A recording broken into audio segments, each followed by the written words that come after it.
አታምጣ ቢለው አምጥቶ ቆለለው አለ ያገሬ ሰው። እንግዲህ ምንድነው አህያ ምንድነው ሲሏት ያው አመዷን መርጣለች ይባላል። እና አላኩል ሀል እኔ መጀመሪያ በነበርኩበት ቤት ብሆን ይሻላል ወይም ደግሞ ከእናንተ ጋር አብሬ ልሆን አለች።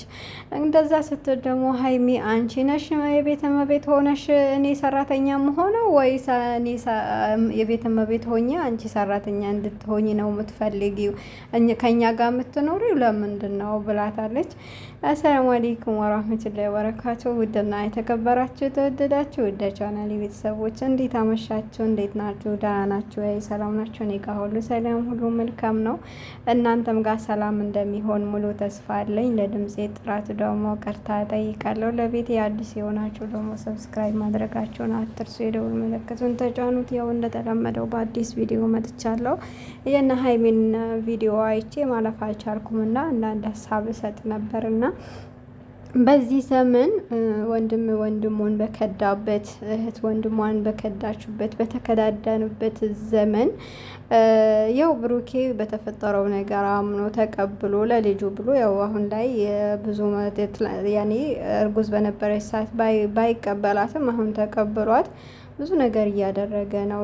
ልጄ አላባት ከምታድግ እንደገና ደግሞ ምንም እንዳይጎድልባት ያኔ የልጅነት እንትንን አደርጋለሁኝ። ከዛ ግን ከአንቺ ከኔ ከህይወቴ ውጪ ሌላ ህይወት አለኝ ከፍቅረኛ ጋር ነው። ፍቅረኛ ማሞች እስካሁን ሀይሚ እናንተ ፍቅረኛ ማሞች ናችሁ። እንግዲህ ፍቅረኛ ማሞች ከሆናችሁ ያው የልጅ አንቺ ፍቅረኛው ነሽ፣ እኔ ደግሞ የልጁ እናት ነኝ እያለች እንደውም እየተኩራራችባት ነበረ እዩ በሀይሚ ማለት ነው። ሀይሚ እኮ በጣም ምስኪናት ሀቂቃ ማለት ነው። የመጣውን ነገር ሁሉ እኔ ይቀበላለሁ እኔ እስከምታስተካከል እንትን ባልከው ነገር ሁሉ ከጎንህ ነኝ ብላ አሁንም ቅልስልስ ብላ ከብሩኬ ያው አንዴ ከወደዳችሁ እኮ ከባድ ነው። እኔ በሆን እንደው አላደርገውም። እኔ በሀይሚ ቦታ በሆን አስቡት የሚመጣውን ነገር። ሀይሚ ሁሉንም ነገር ተቀብላ አሁንም ቢሆን ከጎንህ ነኝ እያለች ነው። እዩ ደግሞ ያው እንደ ማስቲካ ተጣብቃበታለች። እኔ ቤቱ ይሄ ሁሉ ቤት ምን ያደርግልኛል? ከልጄ ለመኖር ያለውበት ቤት ይበቃኛል ምናምን ስትለው ያው ብሩኬ ደግሞ በቃ እምቢ ካልሽ ደግሞ የራስሽ ውሳኔ ነው ምናምን ስላት ደግሞ እሷን መልሳ እኔ ቁሳዊ ነገሮች ምን ያደርጉልኛል? እኔ የምፈልገው ልጄ ያለ አባት እንድታድግ አልፈልግም። አንተ ስታቃ ስትመጣ አባቴ ስትል እኔ ምን አሳያታለሁ? ምን እነግራታለሁ? የሚል ነገር ነው። እንደዛ ብለሽ አሁንም አትሳሳች እዩ። እሱን እንደምትፈልጊው ነው የተረዳ ነው ሁላችንም። ማትፈልጊው ነገር ከሆነ እኮ ልጁን በሳምንት አንዴ በ15 አንዴ በፈለገ ሰዓት መጥቶ ልጁን ማየት ይችላል እስካመነ ድረስ። ግን አንቺ ደግሞ ይሄን አክል ደግሞ መጣበቅ የለብሽም። ከሀይሚና ከብሩኬ ያላቸውን ነገር ከኛ በላይ አንቺ ታውቂያለሽ። እያወቅሽ ደግሞ የሰውን ህይወት ትናንትና አልነበርሽም እና የሰውን ህይወት ገብተሽ መበጥበጡ ጥሩ ነው ብዬ አላስብም። ያሰብሽው ያቀድሽውን ነገር ደግሞ ጥሩ አይደለም። ያው መጨረሻ ላይ በቃ እዩ ብቻሽና አሳድጌ ብለው እንትን ብለውሻል። ግን አንቺ ደግሞ ለልጅሽ ካሽ ልጄ ያላባት ከምታድግ ካሽ ሰው ለልጁ እናት ለልጇ ብዙ መስዋዕትነት ትከፍላለች እና እሱ ያው በእንትን ቤቱን እምቢ ብለሻል። ቤት ሳይሆን በቃ የሚያስፈልጋት ነገር ለልጅቷ ያደርግላት።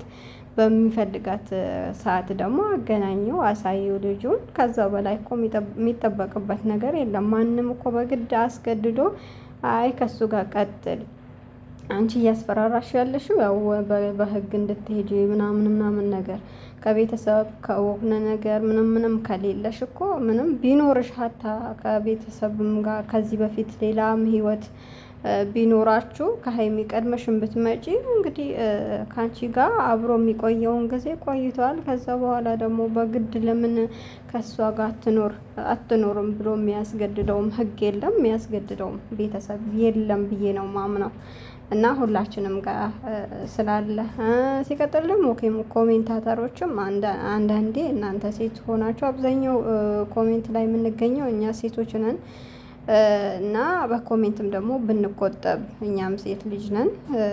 የሆነ ነገር ቢፈጠርብን እኛም ያንን ህይወት ያንን ህይወት እንዴት አድርገን ነው ማለፍ የምንችለው ብለን ራሳችንን እንደሷ ያቺ ሴት እንደሷ ሆነን ማሰብ አለብን። ተረጋጉ ኮሜንታተሮች። እኔ ሀይሚን በእርግጥ ሳላደንቃት አልቀርም። ምክንያቱም ይህ ነገር ሁሉ ተፈጥሮ በቃ እንዳልተፈጠረ ሁሉንም ነገር ረስታ ከጎኑ ሆና የመጣውን ነገር ከእሷ ጋር ከተገናኝታ ምን እያወራች ቆማ አብረው እንትን እያሉ እኔም አላደርገው ነገር ነው። እሷን አይኗን ራሱ አላይም ነበር። ቅርታ አድርጉልኝና ብዙዎቻችሁ እንደሄን ነገር ሲፈጠር ድራማ ነው እንዴ እያላችሁ ነበርና ሀይሚ ባህሪዋ ነው። ትላንትና ራሱ እርጉዝ ሆና ብሩኬ ዛሬ ልጄ የሚል ነገር የዛኔ እኮ ልጅህ ናት ወይ የተሳሳትከ ነገር አለ ወይ ምናምን ብላ ሀይሚ እንትን ስትለው አይ በጭራሽ እያለ ነበር። ሴት ልጅ ናት መበደል የለባትም ያንተም ከሆነች እመን። ከዛ በኋላ ደግሞ አይደለችም ካልክ ደግሞ ያው ስትወለድ ትመረመራለች ብላ ነበረ ሀይሚ ራሱ እያቀረበቻት እየጠየቀቻትም የነበረች ሀይሚ ናት ሀቂቃ ማለት ነው። እና በሴት ስለሆነች በእኔ ቢደርስ ቢሆን ብላ ታስታውላለች። እና እናንተም እንደዚህ አስታውሉ ለማለት ያክል ነው። ዞሮ ዞሮ ያው ሀይሚ ብሩኬ ልጅቷን አይፈልጋትም፣ ግን ልጁን ይፈልጋታል። ልጁ ግዴታ አባት እስከሆነ ድረስ ያው ማድረግ ያለበትን ነገር ማድረግ ይፈልጋል። ይኸው ግን በዚህኛው ነገር ፈቃደኛ አልሆነችም። በእርግጠኝነት ብሩኬን ትወደዋለች ብዬ ነው ያመንኩት። ይሄ ሁሉ ነገር ሲደረግላት አልፈልግም፣ አንተን ነው የምፈልገው፣ ልጅቷ አባቷ ተለይታ ማደግ በቃ ያኔ አልፈልግም ምናምን እያለች ነው።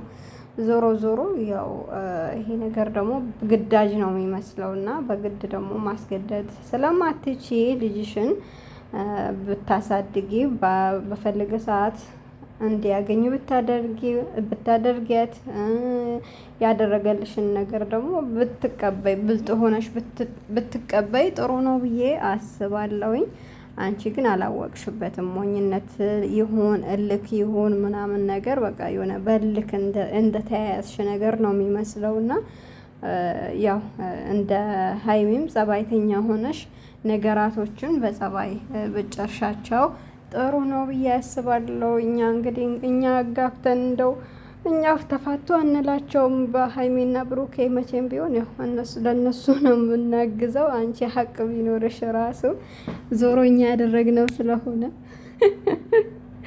አይ እኛ የማዳም ቅመሞች ማናመጣው ነገር የለም። እና አንዳንዶቻችሁ ደግሞ ድራማ ነው ወይ ምናምን እያላችሁ ነበርና በነገራችን ላይ አሁን ላይ እኔ ራሱ ድራማ እየመሰለኝ ነው፣ ግራ እየገባኝ ነው ሀቂቃ ማለት ነው። ምክንያቱም ሲሪየስ ሆነው ነው ሁላቸውም እንትን እያሉ ያሉት እና እንደውም ከነሱ ይልቅ እነ ሀሰን ነበረ የተደነጋገጡት። በቃ እውነት ያስመሰሉት እነ ሀሰን ነው እና ሀይሚ ደግሞ